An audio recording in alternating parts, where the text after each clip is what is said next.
Joining us now on the Great Midwest Bank Hotline. I love when our former interns go on to bigger and better and great things, and this young man certainly fits that description. He's now an MLB draft expert for the Third Man In. You can follow them on Twitter at the Third Man In MKE, and follow him on Twitter at Dan Zielinski 3. He is Dan Zielinski. Dan, how are you this afternoon, my friend? Good. How are you guys doing? We're doing well. We got you on to talk about the Brewers draft, and I'm hearing quite a few people saying they might have got. To find out, is he married first? Dan, are you married?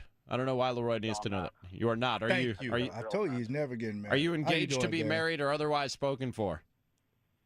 No, just dating my girlfriend for about 3 years. See Okay. that? So I mean that's. What's your girlfriend's last name? No, stop. You What's your girl last don't name, answer Dan? that. You don't have Come to on, answer Dan. that. You're trying to get the Instagram. You don't have to answer I'm that. not. Let's get into the Brewers Go draft. ahead, Dan. I'm hearing a lot of people saying that the Brewers might have gotten a steal in first-round pick Bryce Oh, wow. Terang. Do you agree with that? And why did he slip to where he did, the 21st pick in the draft, if he is a steal for the Milwaukee Brewers?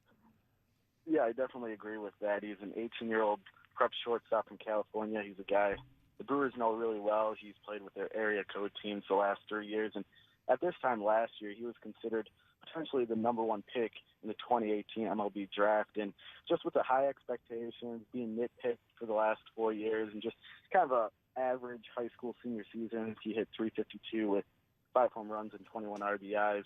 It caused his stock to fall a little bit. I thought maybe he'd go in the teens, and then when he was at the Brewers pick at 21, I thought that was a steal. I think when we look back at the draft in 10 years, he could end up being the best player from this draft class.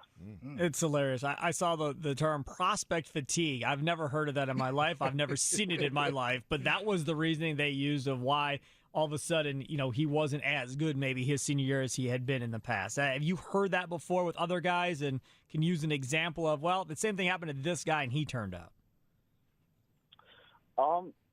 In terms of at least this year's draft, Brady Singer was one of those guys who fell.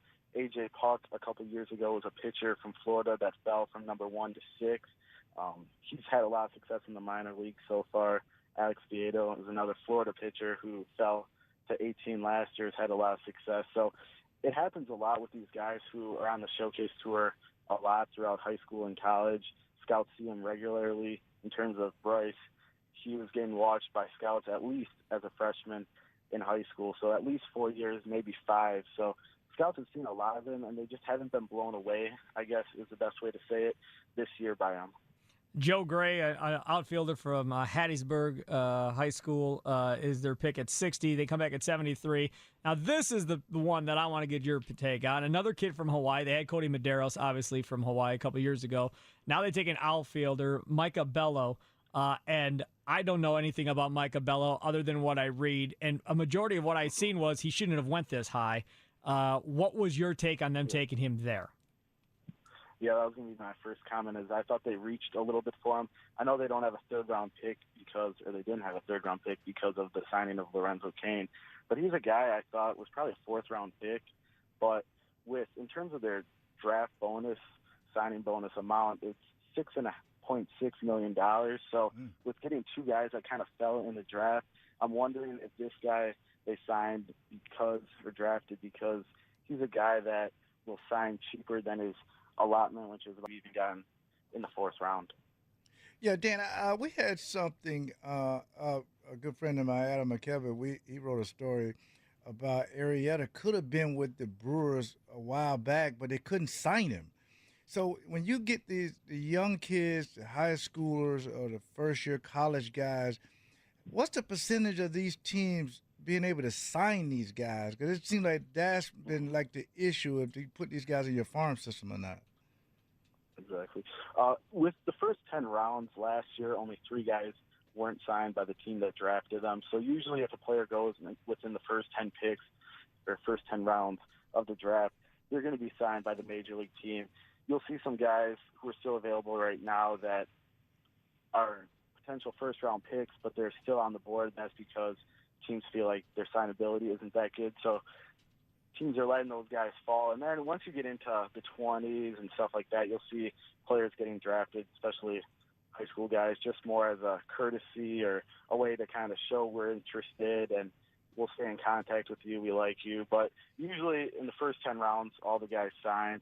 And with the way the draft is now, there's so much money involved that teams do a lot of work pre-draft, figuring out signability, kind of what the range is going to be in terms of signing bonus. So teams are very confident going into draft who they know they'll be able to sign and what guys they know they won't be able to sign. Hey, one thing here, I want to get your take, because you said, they draft them late, stay in touch, and most of these guys in the first 10 rounds will sign. What about Drew Rasmussen from Oregon State, who the Brewers took, a relief pitcher?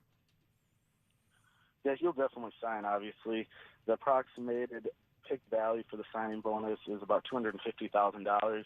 With him having 2 Tommy John surgeries, and especially coming off his second one right now, I would expect him probably to get an underslot deal, maybe $50,000, $100,000, but I don't see him getting that full signing bonus. He's a guy who was a first-round pick last year by Tampa Bay and then went in for his post-draft physical, and they noticed his elbow wasn't right and that he needs surgery, so he didn't sign. He missed his entire senior season, obviously, and he's a guy that scouts expect to probably be a reliever just because of his injury history.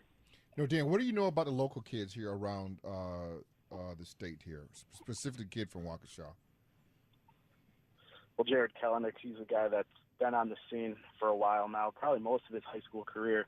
He went to Waukesha West High School, and I talked to him about a month ago, and he was preparing for the draft. He has never played for Waukesha West High School, was always doing the showcase circuit, travel baseball, and he's a guy with 5-tool potential. When I talked to him, he said his goal wasn't to get drafted, it was to make the Hall of Fame.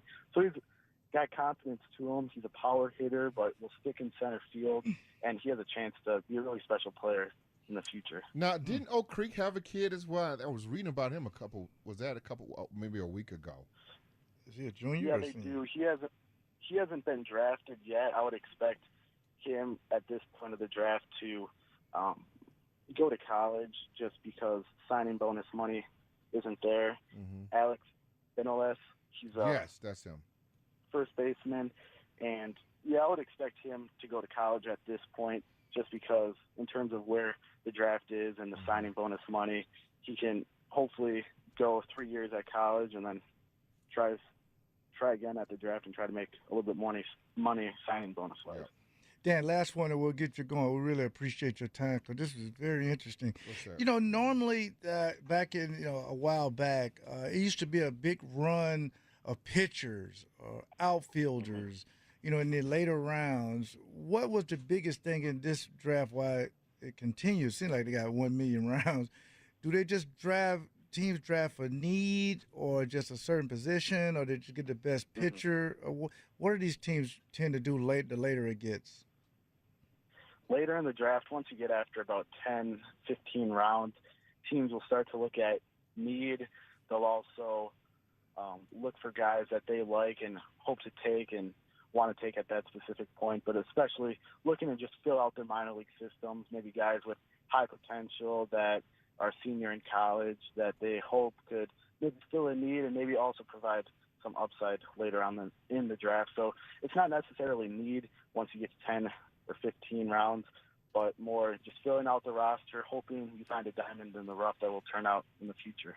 That is Dan Zielinski. Find his work at Third Man in Milwaukee. Follow them on Twitter at The Third Man in MKE. Follow him on Twitter at Dan Zielinski3. His work also often pops up at $850,000, but otherwise